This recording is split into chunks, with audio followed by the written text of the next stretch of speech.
To his neighbors in the quiet suburbs of Sacramento, he was simply a retired police officer, a dedicated family man who meticulously tended his garden, a church-going grandfather who seemed harmless, perhaps even boring. But beneath that veneer of normalcy lived a monster who had committed 13 murders, 50 rapes, and 120 burglaries. For over 4 decades, he evaded capture, leaving a trail of trauma that spanned the entire state of California. Everyone thought the Golden State Killer was a drifter, a loner living on the fringes of society. They were wrong. He was hiding in plain sight, wearing a badge by day and a ski mask by night. The truth was far more disturbing than anyone dared to imagine. This is no crime. And this is the story of how revolutionary science finally caught the man who outran the law for 40 years, proving that no matter how careful you are, you cannot outrun your own DNA. To understand the capture, we must first understand the terror. It didn't start with murder. It started in 1974, in the quiet agricultural town of Visalia, California. Police were baffled by a string of peculiar burglaries that seemed personal, intrusive, and increasingly violent. The perpetrator didn't just steal valuables, he destroyed the sanctity of the home. He scattered women's undergarments around the house, smashed family heirlooms, and even ate food from their refrigerators while the homeowners slept nearby. They called him the Visalia Ransacker. He struck 120 times, terrorizing the community. But then, as suddenly as he appeared, the ransacker vanished. The burglaries stopped. But 200 miles north, in Sacramento, a darker, far more dangerous nightmare was about to begin. They called this new predator the East Area Rapist. His methods were calculated, precise, and military in their execution. He would stalk neighborhoods for days, learning schedules, unlocking windows, and planting ligatures in the homes of his future victims. He would wake couples with a blinding flashlight in their eyes. He tied the husbands up and stacked ceramic dishes on their backs, whispering that if he heard the dishes rattle, everyone in the house would die. It was psychological torture, designed to instill absolute fear. For 3 years, he committed 50 attacks, despite heavy police patrols and helicopters circling overhead. He always escaped, vaulting fences with athletic ease. It was as if he knew exactly where the police would be, because, as we would later learn, he was listening to their radios. In 1979, the Sacramento attacks stopped abruptly. The predator moved south to Santa Barbara and Orange County, and with the change in location came a terrifying escalation. No longer satisfied with terrorizing his victims, he began to kill them. They called this new killer the original Night Stalker. Over 5 years, he murdered 10 people, bludgeoning couples in their sleep with shocking brutality. The violence was so extreme that it sickened even the most hardened homicide detectives. But perhaps the most chilling aspect of his crimes wasn't the physical violence. It was the voice. He would call his victims before he attacked, breathing heavily into the receiver, whispering threats, letting them know he was watching. Sometimes he would call years later, just to remind survivors he was still out there. In one recorded call, he whispered, "Gonna kill you." In another, he simply said, "Merry Christmas, it's me," before hanging up and vanishing back into the shadows. He was a ghost who seemed to be everywhere and nowhere at once. And for decades, the police made a critical error that allowed him to stay free. They didn't realize they were all hunting the same man. For years, police maintained separate investigation boards for the Visalia Ransacker, the East Area Rapist, and the original Night Stalker. They had different sketches, different locations, and different theories. They believed they were looking for 3 separate criminals.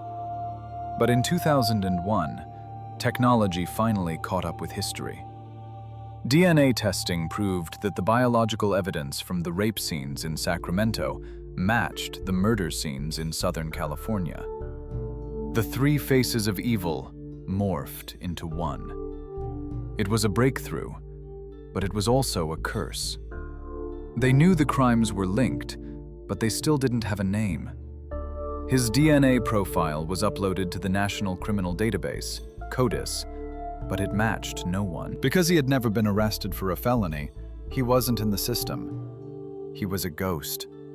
Investigators had his genetic code, his voice, and his handwriting, but they had no idea who he was. The case went ice cold. Dust settled on the evidence boxes. Retired detectives lay awake at night, haunted by the one who got away. It seemed the monster would die a free man, taking his secrets to the grave, until a writer decided to hunt him down.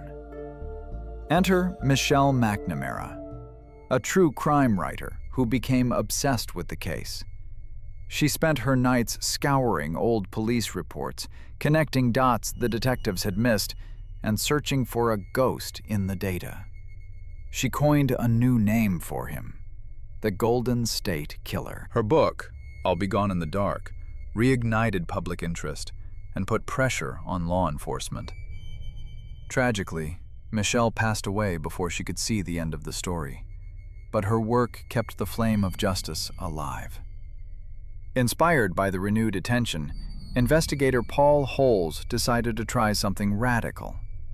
He had the killer's DNA, but the criminal databases were empty. So he looked somewhere else, a public genealogy website called GEDmatch. This wasn't a database for felons. It was a place where ordinary people uploaded their genetic data to find long-lost relatives. It was a family history archive, not a police file, and it held the key to unlocking a 40-year-old mystery. In 2018, investigators took the gamble. They created a fake profile and uploaded the killer's DNA from a 30-year-old crime scene. They weren't looking for a direct match to the killer. They were looking for his cousins. And they found them. Distant relatives, third cousins who had never met the killer, but they shared a great-great-great-grandfather from the 1800s. From this single thread, genealogists began to weave a massive web, building a family tree that would eventually contain 25,000 people. It was a process of elimination. They worked backward from the 1800s to the present day, pruning the branches of the tree. They eliminated the women. They eliminated men who were the wrong age. They eliminated those who lived in other states during the attacks, until finally, only one branch remained. And on that branch, one name stood out: Joseph James DeAngelo. He was the right age. He lived in the right places. And the most chilling detail of all? He was a former police officer.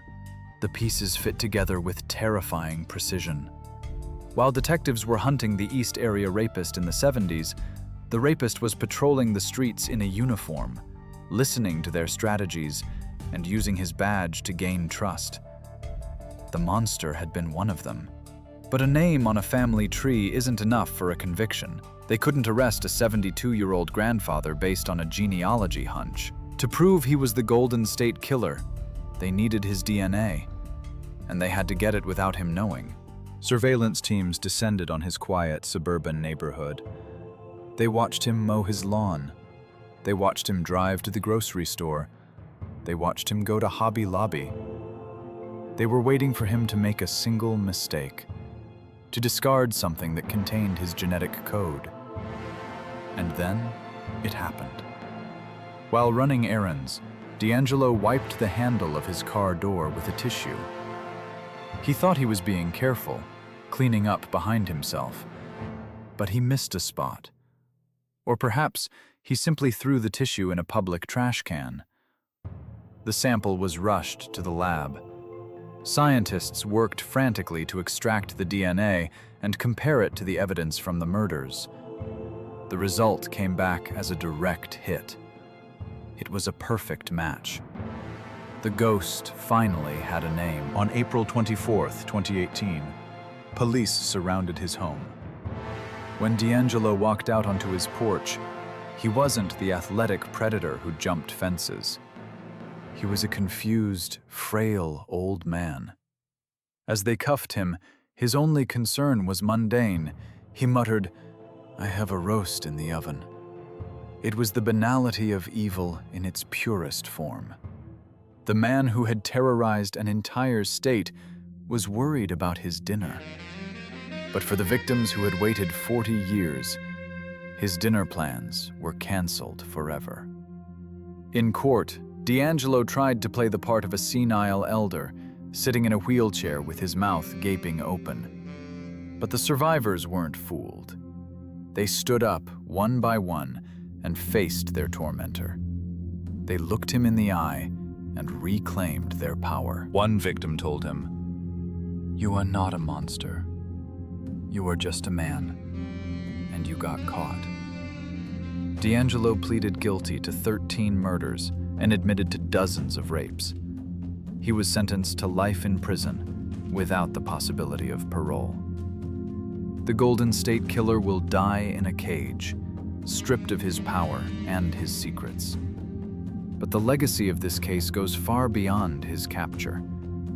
It proved that genetic genealogy could solve the unsolvable, launching a new era of cold case investigations.